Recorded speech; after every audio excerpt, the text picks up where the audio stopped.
வணக்கம். நான் உங்க தங்கம் டெய்லர். எல்லாருக்கும் அட்வான்ஸ் பொங்கல் நல்வாழ்த்துக்கள். எல்லாருமே ரொம்ப சிறப்பா பொங்கலை வந்து எதிர்பார்த்துட்டு இருப்பீங்க அப்படின்னு நினைக்கிறேன். எனக்குமே பரவாயில்ல. தீபாவளிக்கு ஓரளவுக்கு மோசமா போச்சு. ஆனா இந்த ட்ரிப்பு கொஞ்சம் நம்ம பெண்டிங்கான ப்ளவுஸ் எல்லாம் எடுத்து தைச்சிருக்கோம். 1, 2 கஸ்டமர்கிட்ட வந்து துணிகள் வந்து வாங்கி தைக்க ஆரம்பிச்சிருக்கோம். நார்மலா கொஞ்சம் கொஞ்சமா நம்மளோட பழைய நிலைமைக்கு அப்படியே வந்து கொஞ்சம் கொஞ்சமா மீண்டு வந்துட்டு இருக்கோம். அப்படிதான் சொல்ல முடியும். எல்லாரும் பொங்கலை ரொம்ப சிறப்பா கொண்டாடுங்க. இப்போ பார்த்தீங்கன்னா, இன்றைக்கி ஒரு ப்ளவுஸ் வந்து தச்சிட்ருக்கேன். இந்த ப்ளவுஸ் தைக்கும்போது நிறைய ஐடியாக்கள் எனக்கு வந்து வந்தது. ஏன்னா, இந்த மாதிரியெல்லாம் நமக்கு நடக்குதே அப்படிங்கிற மாதிரி தான் இருந்தது. இதெல்லாம் உங்கள் கூட வந்து ஷேர் பண்ணிக்கலாம் அப்படிங்கிறதுக்காக இந்த வீடியோ வந்து எடுத்திருக்கேன். இப்போ பொங்கல் வந்து ரொம்ப பரபரப்பாக போயிட்டுருக்கோம். வீட்டிலே வேலைகள் அதிகமாக இருக்கும். அப்புறம் டெய்லரிங் ஒர்க்கும் இருக்கும். நம்ம டெய்லரை பொறுத்த வரைக்கும் பொங்கல், தீபாவளி இது வந்தால் தான் வேலை வந்து அப்படியே வந்து வந்துட்டே இருக்கும். வீட்டிலேயும் வேலை இருக்கும். பிள்ளைங்கள பார்க்க முடியாது, வீட்டை பார்க்க முடியாது. அப்படி இப்படின்ட்டு ரொம்ப பிஸியாக போயிட்டுருப்போம். அந்த மாதிரி தான் பரபரப்பாக போயிட்டுருக்கோம். பார்த்தீங்கன்னா, நானுமே 2, 3 மாதமா சும்மா இருந்துட்டு இப்போ 2 நாளாக துணி வந்து இருக்குது. தச்சுட்டே தான் இருக்கேன். அதோட ஒரு வீடியோவை எடுத்து அப்லோட் பண்ணிடலாம் அப்படின்ட்டு தான் வந்து எடுத்திருக்கேன். இந்த வீடியோ வந்து எடுக்கிற டைம் பார்த்தீங்கன்னா, காலையிலே 4:30 4:30க்கு நான் வந்து எந்திரிச்சிட்டேன். ஏன்னா, இந்த துணி பார்த்தீங்கன்னா, காலைல ஒரு 7 மணிக்கெல்லாம் கஸ்டமர் கேட்டிருந்தாங்க. கோயிலுக்கு மாலை போட போகணும் அப்படின்ட்டு ரெட் கலர் துணி தைக்க கொடுத்துருந்தாங்க. இது வாங்கி வச்சு 1 வாரம் ஆச்சு. அப்புறம் நமக்கு வீட்டில் கொஞ்சம் வேலை அப்படி இப்படின்ட்டு போயிட்டுருச்சா, இதை வந்து அப்படியே வச்சுட்டோம். வச்சுட்டு 1, 2 ப்ளவுஸ் வந்து வேறு தைக்கலாம் அப்படின்னு தைச்சிட்டேன். அப்புறம் இது வந்து நைட்டே தைச்சிடலாம் அப்படின்ட்டு எடுத்து வச்சுருந்தேன். நைட்டு பார்த்திங்கன்னா நல்லா தூக்கம். ஒரு 9 மணிக்கெல்லாம் தூக்கம் வந்துட்டு அதனால் படுத்து தூங்கிட்டேன். இப்போல்லாம் ரொம்ப நேரம் முழிச்சிருக்க முடியல. நான் வீடியோவில் சொல்லியிருக்கேன் பாருங்க. அதனால் நேரமே வந்து நல்லா தூங்கிட்டு அலாரம் வச்சு எந்திரிச்சேன். அலாரம் அடிக்கிறதுக்கு முன்னாடி நான் வந்து எந்திரிச்சிட்டேன். 4:30க்கு எந்திரிச்சு அதுக்கப்புறமா நம்ம வந்து முகத்தெல்லாம் கழுவிட்டு வந்ததுமே வந்து மிஷினில் வந்து உட்காந்தாச்சு. ப்ளவுஸை வந்து கட் பண்ணி எடுத்து வச்சாச்சு.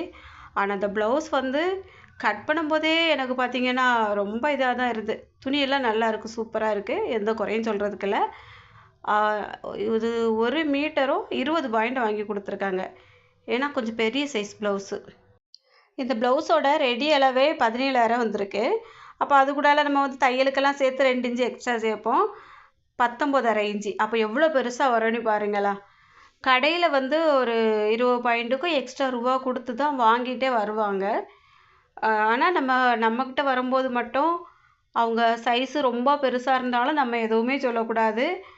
ஒரு 10 ரூபா கூட கூடுதல் கொடுக்கலாமா அப்படின்னு கூட யோசிக்கவே மாட்டாங்க. இந்த மாதிரி தான் இருக்கும் கஸ்டமரோட மனநிலைமை. நம்ம வந்து எதையாவது சொல்லிட்டோன்னு வைங்களேன், அதுக்கப்புறம் அது வந்து பெரிய பிரச்சனையில் வந்து நிற்கும். அதனாலலாம் இப்போ யார்கிட்டையுமே எதையுமே சொல்ல போகிறதே இல்லை. இவ்வளோ பெரிய ப்ளவுஸாக இருக்கேன்னு கொஞ்சம் யோசனை வரதான் செய்யும் தைக்கும்போது. ஏன்னா நம்ம நார்மலாக ஒரு 35 இன்ச்சு சைஸுக்கு தைக்கிறதுக்கும் 80 பாயிண்ட் ப்ளவுஸெல்லாம் தைச்சிட்டு போயிடுவோம் பாருங்க. இது பார்த்திங்கன்னா கூட 1/2 மீட்டர் ப்ளவுஸ் எக்ஸ்ட்ரா வரும். அதையும் சேர்த்து தான் நம்ம வந்து தைக்கும். அதுக்கான டைம் ஆகும் இல்லையா. நம்மக்கிட்ட வந்து அதை பற்றி யோசிக்கவே மாட்டாங்க யாருமே. இப்போ கடையில் வந்து ப்ளவுஸ் எடுக்கும்போது எனக்கு வந்து 1,20 பாயிண்ட் வேணும். ஆனால் நீங்கள் 1 மீட்டருக்குள்ள ரேட்டு தான் போடணும் அப்படின்ட்டு யாராவது கேட்பாங்களா? சொல்லி பாருங்கள். கடையில் கொடுப்பாங்களா? கொடுக்க மாட்டாங்க. ஆனால் நம்மகிட்ட வந்து அதை பற்றி எதுவுமே யோசிக்க மாட்டாங்க. ஆனால் நம்ம அவங்க எந்த அளவு சைஸ் கொண்டுட்டு வந்தாலும் அதே ரேட்டுக்கு நம்ம தைச்சி கொடுக்கணும். என்றைக்காவது ஒரு நாள் வந்து நமக்கு ஏதாவது ஒரு சூழ்நிலையில் முடியாமல் இருக்கும், இல்லைன்னா நேரம் இல்லாமல் கூட இருந்திருக்கும். அன்றைக்கி வந்து நம்ம சரி அந்த கழுத்தில் வந்து ஹெம்மிங் பண்ண வேண்டாம், நம்ம வந்து தையல் போட்டு விட்டுறலாம் அப்படின்ட்டு தையல் போட்டு கொடுத்துட்டோம் அப்படின்னா, அது வந்து யாராவது ஒருத்தர் சொன்னாங்க, நல்லா இல்லைன்னு சொன்னாங்க, அப்படி சொன்னாங்க, இப்படி சொன்னாங்க, நீ ஹெம்மிங்கே பண்ணி கொடுத்துரு அப்படின்ட்டுலாம் கேட்பாங்க. அப்போ அந்த சைஸ் வந்து பெருசாக கழுத்தும் எவ்வளோ பெருசு வரும்னு யோசிச்சு பாருங்கள். நார்மலாக ஒரு 2.25 இன்ச்சு அகலம் வைக்கிறோம். 10 இன்ச்சு 11 இன்ச்சு வரைக்கும் கழுத்தோட உயரம் வரும். அப்போ முன்கழுத்து ரவுண்ட் எல்லாம் சுற்றி வரும்போது அந்த ஹெம்மிங் பண்ணுறதுக்கே எவ்வளோ நேரம் வரும். அது நான் முடிஞ்ச வரைக்கும் எல்லா ப்ளவுஸுகளுக்குமே வந்து ஹெம்மிங் பண்ணி தான் கொடுப்பேன். ஏதாவது ஒரு சூழ்நிலைகளில் முடியாமல் இருக்கிற டைம் பார்த்திங்கன்னா, நம்ம வந்து சரி ஒரு தையல் போட்டு விட்டுருவோம், அவசரம் நேரம் ஆயிட்டு அப்படிங்கும்போது கூட செஞ்சு கொடுத்துருப்போம். ஆனால் அதுவுமே நம்மகிட்ட ஒரு கம்ப்ளைண்ட்டாக கொண்டுட்டு வருவாங்க. உங்களுக்கு இந்த மாதிரி கஸ்டமர் யாராவது இருக்காங்களா அப்படிங்கிறத கமெண்டில் சொல்லுங்கள். ஆனால் இந்த பிரச்சனை எல்லாருமே டெய்லர்களுக்கு போயிட்டு தான் இருக்கோம். ஆனால் இதுலேயும் ஒரு ரொம்ப பெரிய ஒரு முக்கியமான பிரச்சனை ஒன்று இருக்குது. இப்போ நம்ம தைக்கிற ப்ளவுஸுக்கு நம்ம கம்ப்ளைண்ட்டு வாங்கிட்டா கூட பிரச்சனையே கிடையாது.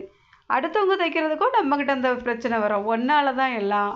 நீங்கள் வாங்காததுனால தான் எனக்கு இது ஆகாமல் போச்சு, அது சரியில்லாமல் போச்சு, அவங்ககிட்ட கொண்டு கொடுத்தேன் அது நாசமாக போச்சு இப்படியெல்லாம் வந்து சொல்லுவாங்க. யாருக்காவது இப்படிலாம் வந்து கஸ்டமர் சொல்லியிருக்காங்களா அப்படிங்கிறது தெரியல. ஆனால் எனக்கு நிறைய வாட்டி நடந்திருக்கு. கிட்டத்தட்ட நான் வந்து தையல் பழகுன நேரத்தில் இருந்தே எப்போதா ஒரு டைம் வந்து நம்ம வந்து ரொம்ப முடியாமல் இருக்க நெருக்கடியான நேரத்தில் நிறைய துணி இருக்கும் இல்லையா, அன்னைக்கு ஒரு அவசர நேரம் நம்மகிட்ட வந்து கொண்டுட்டு வரதை வாங்காமல் விட்டுருப்போம். இல்லை யார்கிட்டயா தச்சுக்கிடுங்க அப்படின்னு சொன்னால், நீ தைக்க முடியாதனால தான் நான் இன்னொரு டெய்லர்கிட்ட கொண்டு கொடுத்தேன், அது எனக்கு ஆவாமல் போச்சு, உடுக்கவே முடியாது, வேஸ்ட்டு, ஒன்னால தான் இப்படின்ட்டு நிறைய கஸ்டமர் வந்து சொல்லியிருக்காங்க. நான் வந்து அப்படியே உட்காந்துருந்து யோசித்து பார்ப்பேன். நம்மளுக்கு மட்டும்தான் இப்படிலாம் நடக்குமா? இல்லைனா வந்து எல்லாருக்குமே இப்படி தான் நடக்குமான்னு தெரியலையே அப்படின்ட்டு. ஒருவேளை இதே மாதிரி உங்களுக்கும் பேச்சு வந்திருக்கு அப்படின்னா கமெண்டில் சொல்லுங்கள். இதெல்லாம் வந்து கொஞ்சம் கேட்டு தெரிஞ்சுக்கிடலாம் அப்படின்னு எனக்கு ஒரு சின்ன ஆர்வம். அதனால தான் நான் இன்றைக்கி இந்த வீடியோவில் எல்லாமே சொல்லிடலாம் அப்படின்ட்டு எடுத்திருக்கேன். அது இல்லாமல் அவசர நேரத்தில் துணி தைக்கும்போது ஒரு பெரிய தலைவலி ஒன்று வரும் பாருங்க. இதில் வந்து என்ன பிரச்சனை அப்படின்னா, நீங்கள் இப்போ இந்த வீடியோ பார்த்துட்டே இருந்தீங்கன்னா தெரிஞ்சிருக்கும். ஆரம்பத்துலேருந்தே நான் வந்து நூல் கட்டாக கட்டாக எடுத்து எடுத்து ஊசியில் கோர்த்துக்கிட்டு தச்சுட்டே தான் இருக்கேன். ஏன்னா எனக்கு வழி இல்லை. இது வந்து கட்டாகிட்டே இருக்குது. என்ன பிரச்சனைனே தெரியல எனக்கு. நானும் அங்கங்கே சுற்றி சுற்றி எல்லா இடமும் பார்த்தாச்சு. நூலை எடுத்து எடுத்து மாட்டி போடுறேன். அதுக்கப்புறம் ஆயில் விட்டு பார்க்க, அந்த நூல் சுற்றி வரக்கூடிய இடத்துலலாம் கொஞ்சம் டைட்டாக இருந்தது, அசடு மாதிரி இருந்ததுன்னா ஒரு சொட்டு எண்ணெய் விட்டோம் அப்படின்னா அப்படி நூல் ஃப்ரீயாக வந்துடும். ஒன்றொன்னா மாற்றி பார்க்கேன், நூல் அத்துக்கிட்டே இருக்குது. எனக்கு என்னன்னே புரியலை. கடைசியில் ஒரு பாதி ப்ளவுஸ் கிட்ட தைச்சிருப்பேன். கிட்டத்தட்ட இது அதுவும் வரும், வந்தால் கவனிச்சுக்கிடுங்க. இந்த வீப்பட்டி தைச்சிட்டு இருக்கும்போது தான் இதே மாதிரி அத்துக்கிட்டே இருந்து, ஏன்னா கொஞ்சம் ஸ்பீடு கொடுத்ததோடவே நூல் வந்து அத்துரும். அப்புறம் நான் மறுபடியும் நூலை எடுத்து மாட்டுவேன். இப்படி இப்படி போயிட்டுருக்கு. அந்த வீப்பட்டி தைச்சிட்டு இருக்க டைமில் தான் ஐயோ வெறுத்தே போச்சு எனக்கு. இந்த ப்ளவுஸ் வந்து காலையிலே கொடுக்கணும். நான் 4:30க்கே மெனக்கட்டு எந்திரிச்சிருந்து தைச்சிட்டு இருக்கேன். 7 மணிக்கு ப்ளவுஸ் கேட்டிருக்காங்க. கிட்டத்தட்ட மணி 6 மணிக்கிட்ட ஆகுது. நான் பொறுமையாக தான் தைச்சிட்டே இருக்கேன். இத்தனைக்கும் ஃபுல் வாயில் ப்ளவுஸு தான். ஏன்னா பெரிய சைஸ் ப்ளவுஸு நான் சொல்லியிருக்கேன், கட் பண்ணி அப்புறமா தைச்சிருக்கேன். கொஞ்சம் நேரம் கட் பண்ணி வச்சுட்டு முத்தம்லாம் தூத்து தொளிச்சு கோலம் போட்டுட்டு அப்படி இப்படி வேலைகள் எல்லாம் பார்த்துட்டு அதுக்கப்புறமா வந்து உட்காந்துருந்துக்கேன். நம்ம நார்மலாக தைக்கிறதா இருந்தால் ஒரு அரை மணி நேரத்தில் ப்ளவுஸ் வந்து தைச்சி கையில் எடுத்துடலாம். அதுக்கப்புறமா ஹெம்மிங் பண்ணுறது மட்டும் கொஞ்சம் டைம் ஆகும். அது வந்து பிள்ளைங்கிட்ட கொடுத்தனா கொஞ்சம் பண்ணி கொடுத்துருவாங்க. இத்தனைக்கும் காலையிலே மகட்ட கையில் ஒரு தையல் போட்டு 2 கையும் சரியான அளவில் தையல் போட்டு கொடுத்துருவேன். ரொம்ப அவசர நேரமாக இருந்தால். ஒரு பிள்ளை தூங்கிட்டு இருந்த பிள்ளையை எழுப்பி இது கொஞ்சம் ஹெம்மிங் பண்ணி கொடுமா அப்படின்ட்டு அந்த பிள்ளைய கையில் கொடுத்தாச்சு. அவளும் நான் இதை தைக்கிறதுக்கு முன்னாடி ஹெம்மிங் பண்ணி எடுத்து வச்சிட்டா. நானும் நூல் கொறுக்கிறேன் அங்கே எங்கே பார்க்குறேன். எனக்கு தலைவலினா தலைவலி, டென்ஷன், பயங்கர டென்ஷன். அதுக்கப்புறம் பார்த்தா ஆட்டோ கண்ணாடி திருப்பினா ஆட்டோ ஓடணும்னு சொல்லி படத்தில் கேள்விப்பட்டிருக்கீங்களா? அந்த நிலமை தான் இங்கே. இதில் ஒரு கம்பியில் ஒரு நூல் வந்து நார்மலாக அப்படி போயிட்டு வர்றதுக்கு ஒரே ஒரு சுற்றி வந்திருக்கு. அது என் கண்ணுக்கு சுத்தமாக தெரியலை. கண் அந்தளவுக்கு தான் நமக்கு இருக்குன்னு வைங்கலாம். சுத்தமாக தெரியலை. நானும் ஒவ்வொரு இடமா பார்த்து பார்த்து எல்லாம் இது பண்ணிகிட்ருக்கேன். நூல் இத்தனைக்கும் புது நூல். பாபின் எடுத்து அதில் ஒரு சொட்டு எண்ணெய் விட்டாச்சு. அப்படி இப்படி எல்லாமே சரி பண்ணியாச்சு. என்னடா இது நமக்கு இப்படி சோதனையாக இருக்குதே அப்படின்னு நினச்சிட்டே இருக்கேன். ஏன்னா 2 நாளாக தான் கொஞ்சம் அவசரமாக ப்ளவுஸ் எல்லாம் தைச்சிட்ருக்கேன். அப்போ நமக்கு இப்படி வந்து டென்ஷன் ஆக்கிட்டு இருந்தால் எப்படி இருக்கும்? யோசிச்சு பாருங்கள், உங்களோட மனநிலைமை எப்படி இருக்கும்? கடைசியில் அந்த நூல் வந்து பார்த்து எடுத்து விட்டதுக்கு அப்புறம் தான் தையல் அழகாக வருது. ஐயோ கடவுளே, இவ்வளோ நேரம் நம்ம இதை பார்க்காம விட்டுட்டோமே அப்படின்ட்டு அதுக்கப்புறம் சரியாக தைச்சிட்டே இருந்திருக்கேன். இதுதான் ஆத்திரம் அவசரம்ட்டு நம்ம வந்து வேலை செஞ்சுட்டு இருந்தோன்னு வைங்களா, ஏதாவது ஒரு சின்ன பிரச்சனையை கூட கவனிக்க மாட்டோம். அது நமக்கு பெரிய பிரச்சனையாக வந்துகிட்டே இருக்கும். அந்த கொஞ்சம் பொறுமையாக எதையாவது கவனித்து பார்த்துட்டோம் அப்படின்னா பிரச்சனை இல்லை. எத்தனை நாளோ நான் வந்து இந்த மாதிரி நூல் அக்கும் போதெல்லாம் அங்கங்கே நூல் ரொம்ப கரெக்டாக இருக்குதானே செக் பண்ணி பார்த்துட்டு தான் இது பண்ணிப்பேன். ஆனால் இன்றைக்கி எனக்கு சுத்தமாக கண்ணில் அந்த நூல் தெரியவே இல்லை. அதுதான் கதை. அதுக்கப்புறமா அதை எடுத்து விட்டுட்டு விறுவிறுன்னு வேலையெல்லாம் ஆரம்பித்தாச்சு. ஒருவேளை நான் இந்த ப்ளவுஸ் அவசரமாக கொடுக்கலன்னு வைங்களேன், இது கிடக்குது ஒரு பக்கத்தில் எடுத்து வச்சுட்டு நம்ம பாட்டுக்கு வேலையை பார்ப்போம் அப்படின்ட்டு போயிடுவேன். அதுக்கப்புறம் எப்போமாவது ஃப்ரீயாக இருக்கச்சில் வந்து தைப்பேன். அதுக்கப்புறம் வேலை வந்து கொஞ்சம் வேகமாக ஓடும். இப்போது இந்த ப்ளவுஸ் வந்து கோயிலுக்கு கொடுத்துட்டு போகிறதுக்கு இது கொடுக்கணும். அப்புறம் நமக்கு வந்து பொங்கல் இருக்குது. பொங்கலுக்குள்ள வேலைகளும் வந்துச்சு. அதனால் அதையும் செஞ்சிட்ருக்கேன். ரொம்ப நாளாக கஸ்டமரை திரும்ப திரும்ப திரும்ப விட்டு மனசே வெறுத்த மாதிரி ஆயிட்டு. என்னடா இது ஒரு சோதனையாக இருக்குது அப்படின்ட்டு. அதனால் இப்போ ஒரு இந்த வாரத்தில் இப்போ கொஞ்சம் பெண்டிங்கான ப்ளவுஸ் 5, 6 ஒன்று இருந்தது. அதுக்கப்புறமா நம்ம ரெகுலர் கஸ்டமரும் ஒன்று தைச்சி கொடுப்பியா அப்படின்ட்டு கொண்டுட்டு வந்தாங்களா, அதனால அவங்ககிட்டையும் கொஞ்சம் ப்ளவுஸ் வாங்கியாச்சு நம்ம பக்கத்தில் இருக்கிறவங்கக்கிட்ட. ஆனாலும் கொஞ்சம் கஷ்டமாக தான் இருக்குது. ஏன்னா ரொம்ப நாள் சோம்பேறித்தனமாக இருந்துட்டோம் பாருங்க. 2 மாதம் 3 மாதம் வேலை செய்யாமல் இருந்துட்டு அதுக்கப்புறம் போய் கொஞ்சம் இருந்தே வேலை செய்யணுன்னா ரொம்ப கஷ்டமாக தான் இருக்கும். 2 ப்ளவுஸ் தைச்சதுமே அங்கங்கே கை வெல்லாம் ஏற்கனவே சொன்னேன்ல கொஞ்சம் வலி இருக்குது, வீக்கம் இருக்குது நீ அதுக்கப்புறம் அது கொஞ்சம் அதிகமானது போல் இருக்கும். மறுபடியும் வந்து கொஞ்சம் நேரம் படுத்து ரெஸ்ட் எடுத்துக்கிடுவேன். இப்படி போயிட்டுருக்கு. இந்த சீசன் வந்தால் ஒரு நாளையில் 5 ப்ளவுஸ் தைச்சாலே நம்ம ஒரு 1000 ரூபா கையில் பார்க்கலாம். அதெல்லாம் நினைக்கும் போது வேற கொஞ்சம் டென்ஷனாக தான் ஆகுது. சீசன் வந்தாலே இந்த பழைய ஞாபகம்லாம் வரும் பாருங்க. அப்போ நமக்கு மட்டும் ஏன் இப்படி நடக்கு அப்படிங்கிற மாதிரி இருக்குது. இதில் வேற ஒரு 1 மாதத்துக்கு முன்னாடி துணி ரொம்ப வாங்கலை, ஒரு ஆல்ட்ரேஷன் வந்து முடித்து கொடுத்துருந்தேன். அதுவும் எனக்கு ரொம்ப தலைவலி ஆகிட்டு. ஏன்னா அவங்களும் அப்படி தான் கடையில் கை ஜாயின் பண்ணிட்டு வந்தேன், நீங்கள் வந்து தைச்சி தர மாட்டேன் எனக்கு முடியாதுன்னு சொன்னதுனால கடையில் வந்து கை ஜாயின் பண்ணிட்டு வந்திருந்தேன். அவங்க ஆவாமல் தைச்சி வச்சுட்டாங்க, உங்களால் தான் அப்படின்னு சொல்லிட்டாங்க. என்னடா இது பெரிய சோதனை, நானே தலைவலி உடம்பு வலின்னு தாங்க முடியாமல் வேலை செய்யாமல் இருக்கேன், அதுக்கு பிறகு நீங்களும் வந்து இப்படி சொல்கிறீங்களே அப்படின்னு மனசில் நினச்சிக்கிட்டேன். திரும்ப சொல்லிட்டேன்னு வைங்களேன், அது ஒரு பெரிய பிரச்சனையாக வந்து நிற்கும். மனசுலையே நினச்சிட்டு சரி எல்லாத்துக்கும் நான் தான் பொறுப்பா அப்படின்ட்டு சரி நீங்கள் வந்து பிரித்து கொண்டுட்டு வாங்க நான் சரி பண்ணி தரேன் அப்படின்னு மறுபடியும் அவங்க வந்து பிரித்து வேறு கிளாத்து துணி எடுத்து அதுக்கு கொண்டுட்டு வந்திருந்தாங்க. அதுக்கப்புறம் அதை சரி பண்ணி கொடுத்தேன். இதுதான் அப்பப்போ நம்மளை வந்து ஏதாவது ஒன்று யாராவது சொல்லிட்டாங்க வைங்களா, அதே நினச்சி வேற நமக்கு டென்ஷன் அதிகமாகுது. ஆனால் ஒன்று கரெக்டாக நம்ம வந்து ஒன்றே ஒன்று மட்டும் அந்த முடியாத டைமில் வந்து கற்றுக்கிடலாம். நீ எப்போ நல்லபடியாக வாழ்ந்துட்டு இருக்கியோ அப்போந்தான் அந்த உலகம் வந்து வாழ்த்துறதுக்கு ரெடியாக இருக்கும். நீ வந்து கொஞ்சம் மோசமான நிலைமைக்கு போயிட்டேன்னு வை, உடனே காலில் தூக்கி போட்டு மிதிக்க ஆரம்பிச்சிடும். அதே மாதிரி தான் இப்போ வந்து ஒரு சில பேரோட அந்த மனநிலைமைகள் வந்து நமக்கு கரெக்டாக கேட்ச் பண்ண முடியும். அப்படி தான் இப்போ போயிட்டுருக்கு. ஏன்னா இந்த மாதிரி வேலை செஞ்சுட்டு இருக்கிறவங்களுக்கு தெரியும், நிறைய பிரச்சனைகளை சந்தித்து எடுத்து தான் நம்ம வந்து ஒரு ஒரு சின்ன தொழில் கைத்தொழிலாக இருக்கட்டும் அதெல்லாம் கடந்து வெளியில் வருவோம். நிறைய மன கஷ்டங்கள் எல்லாத்தையுமே நமக்குள்ளே வச்சுடுவோம், யார்கிட்டையுமே சொல்ல போகிறதில்ல. நம்ம டெய்லர்களுக்கு சொல்லவே வேண்டாம், எல்லாருக்குமே தெரியும். அந்த மாதிரி ஒரு மன கஷ்டத்தில் தான் சில டைமில் போகும். ஆனால் நிறைய நல்ல கஸ்டமர் இருக்காங்க. எதுவுமே வந்து நம்ம ஒரு வார்த்தை சொன்னோம் அப்படின்னா ரிட்டன் பேச மாட்டாங்க. அப்படியாம்மா அப்படின்னு சொல்லிட்டு போயிடுவாங்க. அந்த மாதிரி கஸ்டமருக்காக இந்த மாதிரி கஷ்டத்தெல்லாம் நம்ம அனுபவித்து துணி தைச்சி கொடுக்கலாம். அப்படி தான் ஒரு சில நேரம் தோணும். அப்படி ஒரு நல்ல கஸ்டமருக்கு தான் நான் இந்த துணி வந்து தைச்சிட்ருக்கேன். எல்லாரையும் நம்ம குறை சொல்லக்கூடாது. நம்ம கஸ்டமர் வந்து அப்படியே எதிர்பார்த்துட்டே இருப்பாங்க, அக்கா எப்போ துணி தைப்பீங்க, நான் எப்போ கொண்டு வரட்டும் அப்படின்ட்டு. அவங்க கேட்கும்போதே ரொம்ப மனசுக்கு கஷ்டமாக இருக்கும். ஐயையோ இப்படி நல்ல கஸ்டமருக்கெல்லாம் நம்ம துணி தைச்சி கொடுக்காம அப்படியே பெண்டிங் போட்டுட்ருக்கோமே அப்படின்ட்டு. கடவுளே எனக்கு உடம்போட ஆரோக்கியத்தை மட்டும் கொடு, அந்த ஒன்று தான் நான் எப்போவுமே கடவுள்கிட்ட வேண்டுவேன். பணத்தை கொடுங்க, நகையை கொடுங்க, காசை கொடுங்க, எதுவுமே கேட்க மாட்டேன், உடம்பு ஆரோக்கியத்தை மட்டும் கொடுங்க.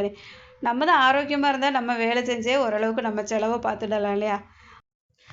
இந்த பொங்கலுக்கு பார்த்திங்கன்னா கொஞ்சம் வேலை செஞ்சுருக்கேன், இல்லைன்னு சொல்லக்கூடாது. அது மனசுக்கு ரொம்ப சந்தோஷமாக இருக்குது. எவ்வளோ வலிகள் ஒரு பக்கத்தில் இருந்தாலும் கொஞ்சம் வேலை செய்யும்போது தான் நமக்கு ஏதோ பழைய நிலைமைக்கு நமக்கு ஒரு தன்னம்பிக்கை வர்ற மாதிரி இருக்குது. பொதுவாகவே ஒரு வேலை செய்கிறவங்க கிட்ட கேட்டால் சொல்லுவாங்க, என்னால் வேலை செய்யாமல் இருக்கவே முடியாது, என்னவோ மாதிரி இருக்குது அப்படின்னு ஒரு மாதிரி வித்தியாசமாலாம் சொல்லுவாங்க. இப்படி இருக்கிறதுக்கு நம்ம இருக்கதோ ஒன்று இல்லாமல் போகிறதோ ஒன்றுன்னு. கிட்டத்தட்ட 1 மாதத்துக்கு முன்னாடி நான் அப்படி தான் ஒரு ரொம்ப வெறுப்பில் இருந்தேன். வேலை செய்ய முடியலை, எதை எடுத்தாலும் அதில் வந்து நமக்கு ஒரு தடங்கல் இருக்குது அப்படி இப்படின்ட்டு கொஞ்சம் கஷ்டத்தில் தான் போயிட்டுருந்தேன்.